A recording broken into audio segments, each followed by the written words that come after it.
ව්‍යාපාරික අවස්ථාවක් හඳුනාගෙන ඒට නව්‍යතා සම්පාදනය කරන්නෙක් අපිට ව්‍යාපාරිකයෙක් ලෙස හඳුන්වන්න පුළුවන්. ඉතින් නිවැරදි දැනුමත් සමගින් නිවැරදි ආකාරයට ව්‍යාපාරයක් ආරම්භ කරොත් එය අපිට දියුණු වීම සඳහා හොඳ මාර්ගයක් ලෙස පෙන්වා දෙන්න පුළුවන්. ඉතින් ඒ ආකාරයෙන් නිවැරදි ලෙස ව්‍යාපාරයක් ආරම්භ කර ව්‍යාපාරික ශාස්ත්‍රයේ මගින් දියුණු වූ අප විද්‍යාලයේ ඉගෙනම ලැබූ කීර්තිමත් ආජීවයෙක් සමගින් තමයි අපි අද ලොවදිනු සුමගුල් දරුවෝ වැඩසටහන ආරම්භ කරන්නේ. ඉන්ස්ටයිල් ඇලුමිනියම් ආදී ව්‍යාපාරික ආයතන කිහිපයකම හිමිකාරීත්වය දරන කීත්සිරිද සිල්වා මහතා සමගින් තමයි අපි අද මේ වැඩසටහන ආරම්භ කරන්නේ. ඉතින් ආයුබෝවන් කියා පිළිගන්න ඔබතුමා මේ වැඩසටහනට. ආයුබෝවන්. සුබ උදෑසනක්. ඉතින් මුලින්ම ඔබතුමාට ඔබතුමාගේ පාසල් කාලය ගැන කතා කරද්දී මුලින්ම මතකයට එන්නේ මොන වගේ දේවල්ද? ඇත්තටම පුතා මට පාසල් කාලේ වැඩි හරියක්ම මතක් වෙන්නේ විශේෂයෙන් මතක් වෙන දෙයක් තියෙනවා. අපි කුඩා කාලේ grade 4 grade 5 වගේ කාලේ මම හිතන්නේ අපිට හම්බුනේ පාසලේ භූමිය මේ වගේ සාර්ථක භූමියක් නෙවෙයි. මේ වගේ ගොඩනැගිලි නවතම ගොඩනැගිලි තිබුණේ නැහැ. පරණ ගොඩනැගිලි වල අපි ඉගෙන ගත්තේ අර එතන හිටියා හැන්ඩි වඩා කියලා මිනිස්සෙක්, ඉන්දියාපේ ගුණ මිනිස්සෙක්. ඇත්තම කියනවා නම් මොකද මම ඒක කියන්නේ ඇත්තම හරි සන්තෝෂයෙන් ඒ මිනිස්සගෙන් 7-10ක් දීලා ඉන්දියාප 5ක් අරගෙන තමයි අපේ අම්මලා තාත්තලා අපිට දීපු සල්ලි වලින් අපි ඉගෙන ගත්තේ. ඒ වගේම ඒඩින් අයියා කියලා හිටියා කැන්ටින් එක කරා. එයාගෙන් අපි තේ එකක් ඉල්ල ගන්නවා රුපියලයි 2යි දවස්වල. ඉතින් විශේෂයෙන් මතක් වෙන කාරණා ඒවා. ඊට අමතරව විශේෂයෙන්ම මතක් වෙනවා පාසල ඉගෙන ගන්න කාලේ ඉතා දුක්මුසු අත්දැකීමක් තිබුණා මට. මම හිතන්නේ ඒක grade 7 වලදී එක දරුවෙක් එක ළමයෙක් මගේම පන්ති හිටපු එක ළමයෙක් බැසිල් කියලා ඒ ළමයා මේ තව ළමයෙක්ගේ පහපාරකින් ජීවිතක්ෂයටපත් වුණා. ඉතින් ඒ සිදුවීමත් මට මගේ මතකේ තාමත් අද වෙනකන් තියෙනවා. එතකොට මම හිටියේ ලැබ් එකේ. නමුත් ඒක මට තාමත් ඒ සිදුවීම තියෙනවා. ඒ වගේ සිදුවීම් තමයි ඇත්තටම මට මතකයට එන්නේ විශේෂයෙන්ම. පාසල් කාලයේදී ඔබට ආදර්ශයක් වූ පුද්ගලයන් ගැන කතා කරොත් එතකොට ඔවුන්ගෙන් ඔබ ජීවිතයට උගත් දේ ගැන අපිට කියන්න පුළුවන්ද ඔබතුමාට? ඔව්. මට මතක් වෙන්නේ මේ මොහොතේ එදා ඉඳන්ම මතක් වෙන ප්‍රොෆෙසර් මංගල ෆොන්සේකා මහාචාර්ය මංගල ෆොන්සේකා මහත්තයා. එතකොට මට වඩා ක්ලාසස් 3-4ක් සීනියර්. ඔහුට මම කිව්වා මම ඔහු හොඳට ආශ්‍රය කරා. ඔහු විතරක් නෙවෙයි මම දැන්ට ඉන්න විශේෂඥ වෛද්‍ය කෝසල සිල්වා මහත්තයාත් ඒ වගේ අයත් එක්ක ආශ්‍රය කරනකොට මම ගොඩාක් යාළුවන්ට උදව් කරන්න ගත්තා. අසනීප වෙච්චලාවල් වල මම ගිහිල්ලා ඒගොල්ලන්ගේ හොස්පිටල් එකේ රූම්ස් වලට වෙලා හිටියා. ඒන් එක්කෙනෙක් තමයි යසලාල් ෆර්නෑන්ඩෝ කියලා මගේම ක්ලාස් එකේ හෙපටයිටිස් ඇදලා ඉන්නකොට ඔහු මට කතා කරලා කිව්වා මල්ලි ඔයා ඉස්සෙල්ලම බුදුහාමුදුරුවෝ කියලා තිනවා ඔයා ඔයාගේ ඔළුවට අත තියාගන්න ඊට පස්සේ ඔයා අනිත් අයගේ ඔළුවට අත තියන්න. ඒකෙන් ඔහු කියපු අර්ථය තමයි ඉස්සෙල්ලා මට ඉගෙන ගන්න. මං ඉගෙන ගන්න. ඔයා ඉගෙනගෙන ඉවර වෙලා අනිත් අයට කියලා දෙන්න. ඉගෙන ගන්න දේ ප්‍රමාණයක් නෙවෙයි උදව් කරන්න කියන එක තමයි කියන්නේ. ඒකින්ද මට මතකයට එන විශේෂ කෙනෙක් තමයි මහාචාර්ය මංගල ෆොන්සේකා. ඔබතුමා පාසල් අධ්‍යාපනයෙන් පසු උසස් අධ්‍යාපනය සඳහා විදේශගත වෙනවා. ඔබතුමාගේ උසස් අධ්‍යාපනය ගැන කතා කරොත් එහෙම? ඔව්. උසස් අධ්‍යාපනය කියන්නේ පාසලේ ඉන්න කාලේ අපි සෙල්ලම් කරා, ක්‍රීඩා කරා පමණක් නෙමෙයි ඉගෙන ගත්තා. නමුත් විදේශ අධ්‍යාපනය පටන් ගත්තයින් පස්සේ මම ජපානය කියන රටට තමයි මුලින්ම ගියේ විදේශ අධ්‍යාපනය සඳහා. ඒකෙදි company wide problem solution and engineering management කියන එක තමයි මම හැදෑරුවේ. එතෙන්දී ජපානයේදී මම ඉගෙන ගත්ත ගොඩක් දේවල් තියෙනවා. ඉගෙන ගත්ත පොතපතේ දේවල් විතරක් නෙවෙයි මම අද මේ අපේ මගේ ආදේශ සංගමවල මම හැම එකම සභාපති හැටියට හිටියා. මම පීනුම් තටාකේ ජල ක්‍රීඩා සංගමයේ මම අවුරුදු 9ක් එක දිගට හිටියා. ඒ හැම එකේදීම මම ඔවුන්ට දීපු පළවෙනිම ආදර්ශය තමයි වෙලාවට වැඩ කිරීම. මම පටන් ගන්නව නම් රැස්වීමක් 4 කිව්වොත් ආයේ 4 4:05වත් 3:55වත් නෙවෙයි. ඒක තමයි මම ජපානයෙන් ඉගෙන ගත්ත එක අත්දැකීමක්. ඊළඟ අත්දැකීම තමයි කිසිම කම්මැලිකමක් නැතිවීම. මොකද මට උගන්වපු ගුරුවරු 4 දෙනෙක් හිටියා. එක්කෙනෙක් තකනකා සහන් කියලා, අනිත් එක්කෙනා යමටිසා සහන්, තවත් එක්කෙනෙක් හිටියා මට එයාගේ නම මතක නැහැ. නමුත් උන් 3 දෙනාම ඉගෙනපු දේවල් තමයි කම්මැලි වෙන්න එපා. ඔයා ලිෆ්ට් එක යන්න එපා. ඔයා උඩට නගින්න පයින්. තට්ටු 5ක් උඩට නැගලා හරියට 8ට වාඩි වෙන්න 8ට අපි ලෙක්චර්ස් පටන් ගන්නවා කියන එක. ඉතින් ජපානයෙන් ඉගෙන ගත්ත ගොඩක් දේවල් තියෙනවා. ඒ ගොඩක් අත්දැකීම් තමයි මගේ ව්‍යාපාර ශ්‍රේෂ්ඨයට ගොඩාක්ම ඉවහල් වුණේ. දිනු වෙන්න ගොඩාක් ලොකු රාසක් වුණේ ජපානයෙන් ඉගෙන ගත්ත දේවල්. ඊට පස්සේ මැලේසියා වගේ රටවල් වලිනුත් ඉගෙන ගත්තා. නමුත් ජපානයෙන් ඉගෙන ගත්ත ටික නම් කවදාවත් අමතක කරන්න බෑ. කෙසේ වෙතත් ඔබතුමාව ව්‍යාපාරික ශාස්ත්‍රයට නැඹුරු කරන්න හේතුනේ මොකද්ද? ව්‍යාපාරික ශ්‍රේෂ්ඨයට නැඹුරු කරන්න උනේ දැන් මම ඉගෙනගෙන ඉවරලා මම බැලුවා අධ්‍යාපනයෙන් ගියොත් මට යන්න වෙන්නේ එක්ක ගුරු වෘත්තියක් වගේ ඒ වගේ වෘත්තියකට තමයි. නමුත් ඒ වෘත්තිය ගොඩක් හොඳටම හොඳයි. නමුත් ආසාවක් තිබුණා මුදල් හම්බ කිරීමේ. ආසාවක් සහ දියුණු වීමේ ආසාවක්. ඉතින් දියුණු වීමේ ආසාවින්ද මම ගොඩාක් මහන්සි වුණා. මහන්සි වුණා පමණක් නෙවෙයි සමහරලාට මම උදේ 6ට පටන් ගත්තා මම වැඩ කරන්න පාන්දර 1ට 2ට තමයි මම ගෙදර එන්නේ. ඒ වගේ ඒකෙන් තමයි මට ආසාවක් ඇති වුණේ මේ ව්‍යාපාර කියන එක ඉස්සරහට දියුණු වෙන්න පුළුවන් හොඳ තත්වයකට එන්න පුළුවන් කියන එක මම හිතාගත්තා. ඒකෙන් තමයි මම ඉදිරියට ගියේ ව්‍යාපාරික ශාස්ත්‍රයට. ඉතින් ඔබතුමා මේ වන විට ව්‍යාපාරික ශාස්ත්‍රයේ සිටින ස්ථානය ගැන පැහැදිලි කරොත්. ඔව්. ව්‍යාපාරික ශාස්ත්‍රයේ මගේ ශාස්ත්‍රයේ ලංකාවේ ඇල්මීනියම් ඇසෝසියේෂන් කියලා එකක් තියෙනවා. ශ්‍රී ලංකා ඇල්මීනියම් ඇසෝසියේෂන් කියලා. ඒකේ දැනට සභාපති ධූරය මම දරනවා. සභාපති ධූරය දරනවා කියන්නේ ඒක විශේෂ කාර්යයක්. මොකද මුළු ලංකාවෙම වැඩ කරන ඇල්මීනියම් ශාස්ත්‍රයේ ඉන්න අය ඉන්නවා ලක්ෂ 6ක් විතර.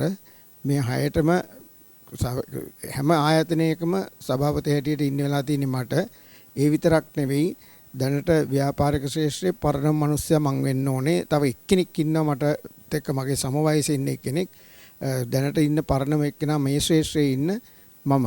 ඉතින් ඒකින්ද ඒ ඇල්මීනියම් ශාස්ත්‍රයේ ඇල්මීනියම් දොර ජනේල් සහ හැම එකක්ම ගොඩනැගිලි වලට අවශ්‍ය දේවල් සැපීම අපේ ආයතනය මගින් කෙරෙනවා පිට රටවල් ගානක. අපි හැමෝටම ජීවිතයේ අභියෝග වලට මුහුණ දෙන්න සිද්ධ වෙනවා. ඉතින් ඔබතුමාගේ ව්‍යාපාරික ජීවිතයේදී මුහුණ දුන් අභියෝග මොනවාද? සහ ඒවාට සාර්ථකව මුහුණ දුන්නේ කොහොමද කියලා අපිට කියන්න පුළුවන්ද? අභියෝග කියලා තියෙන්නේ අපේ ඇල්මීනියම් ශාස්ත්‍රයක් මම කරන සබ්ජෙක්ට් එකේ හැටියට මම කරන විෂය ධාරාවේ හැටියට අභියෝග කියන්නේ ටෙන්ඩර්ස් වගේ දේවල් වලින් තමයි අපිට ජයග්‍රහණය කරා යන්න පුළුවන්. එක කාලයක් තිබුණා පහුගිය කාලවකවානුවේ ටෙන්ඩර් එකක් දැම්මත් ඒ ටෙන්ඩර් එක වෙන වෙන විදියට වෙන කෙනෙකුට යනවා. ඒ තින්නේ ඔය දැන්ට රටේ පවතින තත්ත්වයත් එක්ක කතා කරනකොට හැමතිස්සෙම කතා කරන්නේ මේ වගේ දේවල් මේ දවස්වල. ඉතින් අභියෝගයක් කියලා විශේෂ අභියෝගයක් මට ඇවිල්ලා නැහැ. මොකද මම සංකේත ලංකා මාගා ICC ආයතන තුනත් එක්ක 1981 ඉඳන් මම වැඩ කරගෙන යන හින්දා මට එච්චර ලොකු අභියෝගයක් ඇවිල්ලා නැහැ. මම දැනටත් ඒගොල්ලොත් එක්ක පිට රටවල් වලත් මේ වෙනකොටත් මත්තේගොඩ ඉංජිනේරින් ෆැකල්ටි එක ලක්ෂ 5000කට වඩා වැඩි ප්‍රොජෙක්ට් එකක් මම කරගෙන යනවා. ඉතින් ඒකින්ද අභියෝගයක් කියන එකක් මට එච්චරම තාම දැනෙලා නැහැ. ඔබේ ජීවිතයේ ඔබ මේ වෙනට ලබාගෙන ඇති විශාලම ජයග්‍රහණය මොකක්ද? ඇත්තම කියනවා නම් විශාලම ජයග්‍රහණය මගේ පෞද්ගලික ජයග්‍රහණයක්. ඒ තමයි හොඳ දරුවන් දෙන්නෙක් සහ හොඳ බිරිඳක් ලැබීම. දරුවන් දෙන්නෙන් එක්කෙනෙක් වෛද්‍යවරියක්, අනිත් එක්කෙනා IT ඉංජිනේර කෙනෙක්. එතකොට ඒක තමයි මම ලැබපු ලොකුම ජයග්‍රහණය. මොකද මට මුදල් ඕන තරම් තියෙනවා, යාන වාහන ඕන තරම් තියෙනවා, දේපොළ ඔක්කොම තියෙනවා. ඒව ඔක්කොමත් හරි අර ලැබිච්ච දායාදය තමයි මම විශේෂයෙන් මගේ කරන්නේ. ඔබතුමා හිතන විදිහට ව්‍යාපාරික ශාස්ත්‍රය දැන් පිවිසෙන කෙනෙකුට සාර්ථක වීමට හොඳ ශාස්ත්‍රයක්ද? හොඳටම හොඳයි. මොකද අපි හිතලා ගත්තොත් එහෙම සාමාන්‍ය ව්‍යාපාරික ශාස්ත්‍රයේ ව්‍යාපාරයක් කරන කෙනෙකුට ලාභයක් අපි පර්සන්ටේජ් එකක් කියලා ගත්තොත් 100 ගාණක් ගත්තොත් 10ක් 15ක් තියෙන එක අපේ කරන ආයතනයේ අපි කරන මේ ව්‍යාපාරවල හැටියට 35-40 හම්බෙන අවස්ථාවල් තියෙනවා. දැන් පිටරට ශීෂෙල් වල කරනවා, මෝල්ඩියන්ස් වල කරනවා. ඒ වගේ රටවල් වලින් 35%කට 40කට වඩා ආදායම නෙවෙයි ලාභය ලැබෙනවා. ඒකෙන්ද මේ ශ්‍රේෂ්ඨය හරියට ඉගෙන ගන්න කෙනෙකුට අපි දැන් ඉදිරියේදී කොහොමත් ගොඩනැගිල්ලක් මේ ස්ථාපනය කරන්න අපි ලෑස්ති කරගෙන යනවා. ජයිකා ආයතනයත් සමග අපි මේ ළඟදී ගියා අගමැතිනිය හම්බෙන්න ගිය වෙලාවේ අපිට කිව්වේ මේ අවුරුද්දට නම් සල්ලි නැහැ. ලබන අවුරුද්දේදී ඒ මුදල් අපි ලබා දෙන්න උත්සාහ කරනවා. ඕගොල්ලෝ ජයිකායකත් එක්ක කතා කරගෙන යනවා නම් ඒක කරන්න. ඒකට අපි උදව් කරන්නම් කියලා දැන් අපි ජයිකායකත් එක්ක කතා කරගෙන යනවා. මොකද අපි තුන් පාරක්ම ජයිකායකේ ඉන්න CEO ලංකාවට ඉන්න ලොකුම විධායක නිලධාරීතුමාව අපි ගෙන්නුවා අපේ ෆන්ක්ෂන් තුනකට. එතකොට අපි බලාපොරොත්තු වෙනවා ඒ වගේ ටෙක්නිකල් ට්‍රේනින් සෙන්ටර් එකක්. එතකොට එහෙම වුණොත් ඒ ටෙක්නිකල් ට්‍රේනින් සෙන්ටර් එක දැම්මොත් මමත් ජීවතුන් අතර හිටියොත් අනිවාර්යයෙන්ම මම ඇල්මීනියම් ශ්‍රේෂ්ඨයේ ටෙක්නිකල් ට්‍රේනින් සෙන්ටර් එකක් අපේ පාසල තුල ඉදිකරනවා. ඔබතුමා මීළඟට ව්‍යාපාරික ශේෂ්ත්‍රයට පිවිසීමට බලාපොරොත්තු වෙන සිටින සිසුන්ට ඒ තුල දියුණු වීමට ලබා දෙන උපදෙස් මොකක්ද? ඇත්තම උපදේශ තමයි ළමයින්ට ඉස්සෙල්ලාම ළමයින්ට ඉවසීම පුරුදු වෙන්න ඕනේ. මොනම ශ්‍රේෂ්ඨයක සහ ජීවත් වෙන්න නම් ඉවසීම පුරුදු වෙන්න ඕන, කාර්යක්ෂමතාවය වැඩි වෙන්න ඕනේ. ඉගෙන ගන්න ඕන, අනිවාර්යයෙන්ම ඉගෙන ගන්න ඕන. ඉගෙන ගන්න නැතුව කිසි දෙයක් කරන්න බෑනේ. ඉගෙන ගත්තයින් පස්සේ කාර්යක්ෂමතාවයයි ඉවසීමයි ඒ වගේම කරන්න වැඩේ පටන් ගත්ත වැඩේ අවසානයක් දක්වා අර අමිලනාවල්ගේ මහත්තයා කිව්වා වගේ ඒක කරගෙන යන්න ඕනේ. ඒකේ අවසන් වෙන්න ඕනේ. මග නවත්තන්න නැතුව ඉදිරියට යන්න ඕන. ඒක තමයි මම බලාපොරොත්තු වෙන දේ. මම ඒක කරලා තමයි අද මේ තත්ත්වයට ඇවිල්ලා ඉන්නේ. ඔබතුමා දකින්න විදිහට නායකත්වය කියන්නේ මොකක්ද? මම දකින නායකත්වය තමයි එකක් තමයි හැමෝගෙම දෙයට ඇහුම්කන් දීම. පළවෙනිම එක තමයි ඇහුම්කන් දීම. මම ආයතනයේ තුල හැම සුමානෙම රැස්වීමක් තියෙනවා. ඒ රැස්වීමට මම නෙවෙයි වැඩියෙන් කතා කරන්නේ. මගේ සේවකයෝ වැඩ කරන නිලධාරීන් ඒගොල්ලෝ 20 දෙනෙක් ඉන්නවා එක කම්පැනි එකක, අනිත් එකෙත් ඉන්නවා තව 15ක්ද 16ක්ද. ඒ වගේ ඉන්න හැම එක්කෙනාගේම හැම ප්‍රශ්නෙටම මම අහුම්කම් දෙනවා. හැබැයි එකම එක දෙයක් තියෙනවා, මම කවදාවත් කේලම් අහන්නේ නැහැ.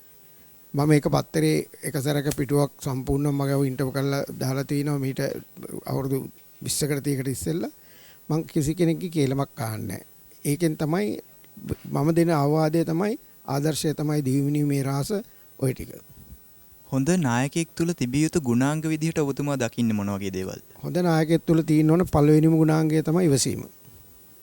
ඒ වගේම දක්ෂකම තියෙන්න ඕනේ. වැඩක් බාරගත්තම මේ වැඩේ කරලා ඉවර කරන්න පුරුදු වෙන්න ඕනේ. ඊළඟට ඔහුට පුළුවන් හැකියාවක් තියෙන්න ඕන හැම තිස්සෙම තවත් කෙනෙක් කියන දෙයට අහුම්කම් දීලා ඒක හරිද වැරදිද කියලා තෝරගන්න. තෝරගෙන ඉවරලා තමුන්ගේ දැනුම පාවිච්චි කරලා ඒක සාර්ථක කර ගැනීම. ඒක තමයි නායකත්වයේ මම දකින නායකත්වය. ඔබතුමා නායකයෙක් විදිහට ඔබතුමාගේ ආයතනය තුල සිටින සේවකයන් ඔබට අවශ්‍ය ආකාරයට හසුරුවා ගැනීම සඳහා ක්‍රියාත්මක කරන වැඩපිළිවෙල කුමක්ද? වැඩපිළිවෙලක් ගොඩක් තියෙනවා. එකක් තමයි අර මම කිව්වා වගේ හැම සුමානෙම තියෙන රැස්වීමක තම තමන්ට තියෙන ප්‍රශ්න බෝඩ් එකක් තියෙනවා, IT සෙන්ටර් එකක් තියෙනවා වෙනම. ඒගොල්ලන්ට පුළුවන් ඒක ඉදිරිපත් කරන්න. මේ ලබන සුමානෙට අවශ්‍ය ප්‍රශ්න ටික මේ සුමානෙ ඉදිරිපත් කරන්න. එතකොට ඒ ඊළඟ සුමානෙට ඒ ප්‍රශ්න වලට උන්ට පිළිතුරු ලැබෙනවා. ඉතින් ඒ විදියට ඔවුන් හැඩගස්වා ගැනීම තමයි නායකත්වය කියන්නේ. අපි නායකත්වය කියලා කියන්නේ ඔයගොල්ලෝ මේක කරන්න කරලා ඉවර කරන්න කියලා වචන කියලා එන එක නෙවෙයි. මමත් ඔවුන්ව සුපරීක්ෂාකාරව බලලා ඊට පස්සේ උන්ට ඒක දෙන දේ ඔවුන් කරාද නැද්ද කියලාත් බලන්න වෙනවා. ඒකේ ක්වොලිටි එක බලන්න වෙනවා. විශේෂයෙන්ම බලන්න තියෙන්නේ ඒකේ ගුණාත්මක භාවය. ගුණාත්මක භාවය නැත්තම් අපිට ඉදිරියට යන්න හම්බෙන්නේ නැහැ. ඉතින් අවසාන වශයෙන් සියලු සුමගුල් පුතුන්ට ඔබතුමාට ලබා දීමට ඇති උපදේශය කුමක්ද? මම දකිනවා සුමගුල් පුතුන් ඉතාමත්ම හොඳයි. මම ඇත්තටම ප්‍රාථමික අංශය ගැන ගොඩාක් දැන් සතුටුයි. මොකද ප්‍රාථමික අංශයට මම නිතර දැන් යන්නේ හින්දා, මොකද මගේ මුණුබුරුන් දෙන්නෙක් එන්නේ හින්දා මම යනවා. ඒ හින්දා මම දකිනවා ඒ හැම ගුරුවරියක්ම ඉස්සර ගුරුවරු වගේ නෙමෙයි. ඉස්සර ගුරුවරු හොඳයි, හොඳ නැත්තේ නෑ. අපි ගුටි කාලා තිනවා. අපි අපේ පොඩි කාලේ අපි ගුටි කාලා තිනවා. නමුත් දැන් දරුවන්ට ඉතාම ආදරෙන් ඒ ගුරුවරු කතා කරනවා, සලකනවා. අතින් අල්ලගෙන එක්කයි යනවා. අසනීපයක් වුණාම එවලින්ම කතා කරලා බෙහෙත් හරි ගස්සලා දෙනවා. ඒක අපේ පාසලේ තියෙන විශේෂ ගුණාංගයක් ප්‍රාථමික අංශයට. ඒ වගේම ඉහළ පන්තිවල ළමයි ගොඩක් හොඳයි. දරුවන්ට ඉංගෙන් ඉල්ලන එකම ඉල්ලීම තමයි ඉගෙනීමත් එක්කම අනිත් වැඩ කියලා කියන්නේ පිහිනුම් වැඩ. පිහිනුම් කරන්න. ඊට පස්සේ ක්‍රිකට් ගහන එක, ක්‍රීඩා කරන්න, ක්‍රීඩා කෞශල්‍ය, මනස බුද්ධිමත් කර ගැනීමට. ඒ වගේ හැම එකක්ම වැඩි දියුණු කරගන්න තමයි මම මගේ දරුවන්ට කියන්නේ පාසලේ සිටින. ඉතින් ඒ දේත් සිතේ තබා ගනිමින් අපි අදට මේ වැඩසටහන අවසන් කරන්නයි සූදානම් වන්නේ. ඉතින් අද අපේ මේ ආරාධනය පිළිගෙන මෙම වැඩසටහනට සැපමිනි කිස්සිරිද සිල්වා මහත්මයාට බෙහෙම්ම ස්තුතිවන්ත වෙමින් මෙවැනිම වැඩසටහනකින් තවත් දිනක හමුවීමේ බලාපොරොත්තුවෙන් අපි අදට ඔබෙන් සමුගන්නවා. ඔබ සැමට සුබ දවසක්. බොහොම ස්තුතියි.